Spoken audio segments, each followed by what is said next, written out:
Informative T V کے ناظرین کو میری طرف سے السلام علیکم۔ میری آج کی یہ ویڈیو کرنسی نوٹ سے متعلق ہے۔ اگر ہم آج اپنے ملک کے حالات کو دیکھیں تو ہمارے ملک میں غربت کا راج ہے، لوگوں کے مالی حالات بہت خراب چل رہے ہیں، مہنگائی اپنے عروج پر ہے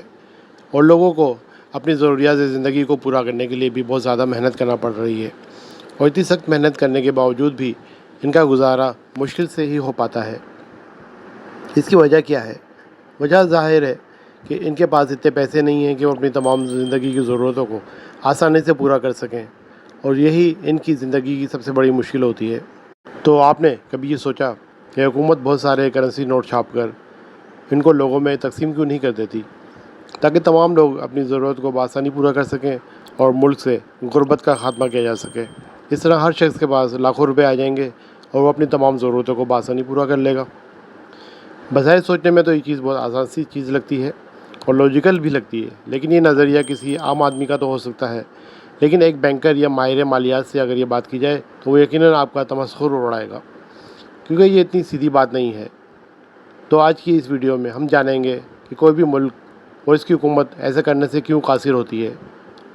اور اس مقصد کے لیے ہمیں تھوڑا سا ہسٹری میں جانا پڑے گا۔ یہ اس وقت کی بات ہے جب کرنسی نوٹ نہیں ہوا کرتے تھے اور لوگ اپنی ضروریات کو پورا کرنے کے لیے اشیاء کے تبادلے سے اپنی ضرورت کو پورا کرتے تھے، جسے ہم بارٹر سسٹم کے نام سے جانتے ہیں۔ اس چیز کو ایک مثال کے ذریعے سمجھ سکتے ہیں۔ مثلاً ایک کسان جس نے کچھ گندم اگائی ہے لیکن اسے چاول کی ضرورت ہے، تو وہ شخص اپنی گندم کا تبادلہ ایسے شخص سے تبادلہ کرے گا جس کے پاس اضافی چاول بھی ہو اور اسے گندم کی ضرورت بھی ہو، اور اس طرح یہ دونوں شخص اشیاء کے تبادلے سے اپنی ضرورت کو پورا کرتے تھے۔ لیکن یہ ایک بہت مشکل عمل تھا اور عام طور پر اس میں بہت ساری مشکلات پیش آتی تھیں۔ اس کا حل یہ نکالا گیا کہ سونا، جو کہ بہت قیمتی دھات ہے، اس کا استعمال کرتے ہوئے اس کے سکے ڈھال لیے جائیں اور لوگ اشیاء کی خرید و فروخت کے لیے ان سکوں کو استعمال کریں۔ اور پھر وقت گزرتا رہا اور پھر ان سکوں کی جگہ کاغذی نوٹوں نے لے لی۔ یعنی بظاہر تو یہ کاغذی کے نوٹ تھے، لیکن ان کے پیچھے جو اصل طاقت تھی وہ دراصل سونے کے ذخائر تھے، جن کی بنیاد پر یہ نوٹ جاری کیے گئے، جس کے پیچھے حکومت کی ضمانت بھی ہوا کرتی تھی۔ پھر وقت گزرتا گیا اور ان حکومتوں نے بغیر سونے کے ذخائر کے کرنسی نوٹ جاری کرنا شروع کر دیے، اور یہی چیز بنیاد بنی افراط زر یعنی انفلیشن کی۔ اس وقت ہمارے ملک میں افراط زر کی شرح تقریباً 47% ہے، جو اس سے پہلے کبھی نہیں تھی۔ تو آپ نے کبھی سوچا اس کی وجہ کیا ہے؟ اس کی وجہ یہ ہے کہ حکومت اپنے مالیاتی خسارے کو پورا کرنے کے لیے نئے کرنسی نوٹ چھاپتی ہے، جو اصل وجہ ہے اشیاء کی قیمتوں میں بے پناہ اضافے ہونے کی۔ تو آئیے اس چیز کو ہم زمبابوے، جو کہ ایک افریقہ کا ایک ملک ہے، اس کی مثال سے سمجھتے ہیں۔ یہ بات ہے 2007-8 کی۔ اس وقت کی زمبابوے کی حکومت نے یہ سوچا کہ ہم پر بہت قرضہ ہے اور ہمارے ملک کے عوام بھی غریب ہیں، لیکن ہمارے پاس نوٹ چھاپنے والی مشین تو ہے، تو کیوں نہ ہم اس سے بے شمار نوٹ چھاپ کر اپنے عوام میں تقسیم کر دیں تاکہ ان کی غربت دور ہو اور ان کے مالی حالات بہتر ہو سکیں۔ لیکن شاید گورنمنٹ اس کے نتیجے سے ناواقف تھی۔ پھر زمبابوے کی حکومت نے ایسا ہی کیا کہ انہوں نے دن رات لاتعداد کرنسی نوٹ چھاپ کر اپنے شہریوں میں تقسیم کر دیے،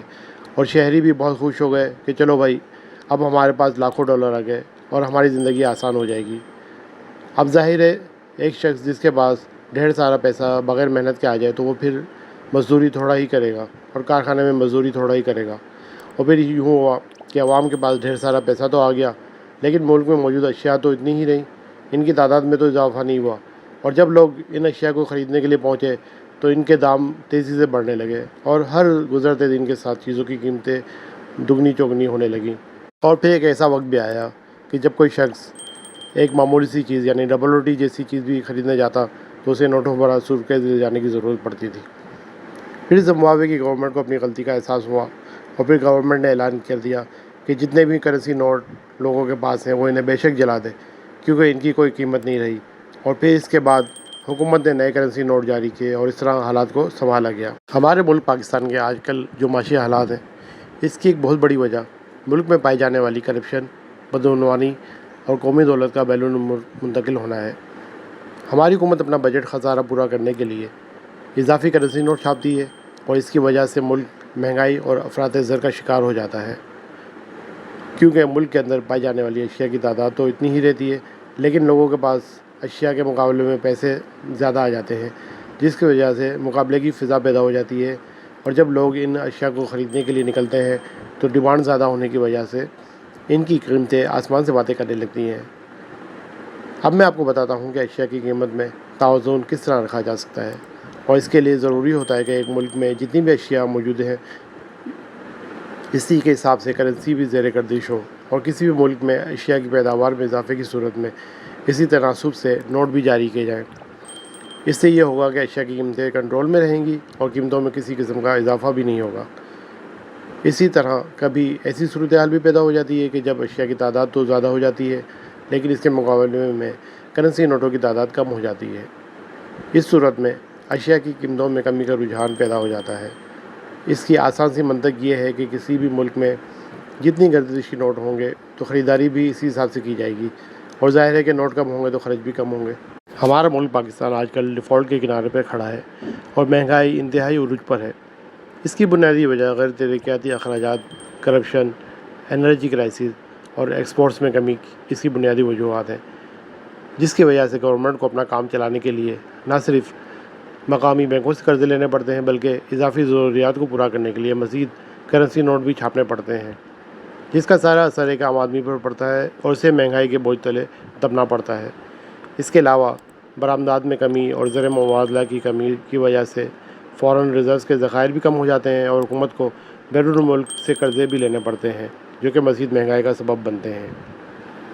تو آج کی اس ویڈیو میں ہم نے جانا کہ ایک حکومت ضرورت سے زیادہ کرنسی نوٹ چھاپتی ہے تو اس کا اثر معیشت پہ کیا ہوتا ہے اور ملک کو کن حالات سے گزرنا پڑتا ہے۔ مجھے یقین ہے کہ میری یہ کاوش آپ کو ضرور پسند آئی ہوگی، اور آپ سے التجا ہے کہ میری حوصلہ افزائی کے لیے میرے چینل کو سبسکرائب کر دیں اور ویڈیو کو لائک اور شیئر کر دیں، تاکہ آنے والے دنوں میں ایسے ہی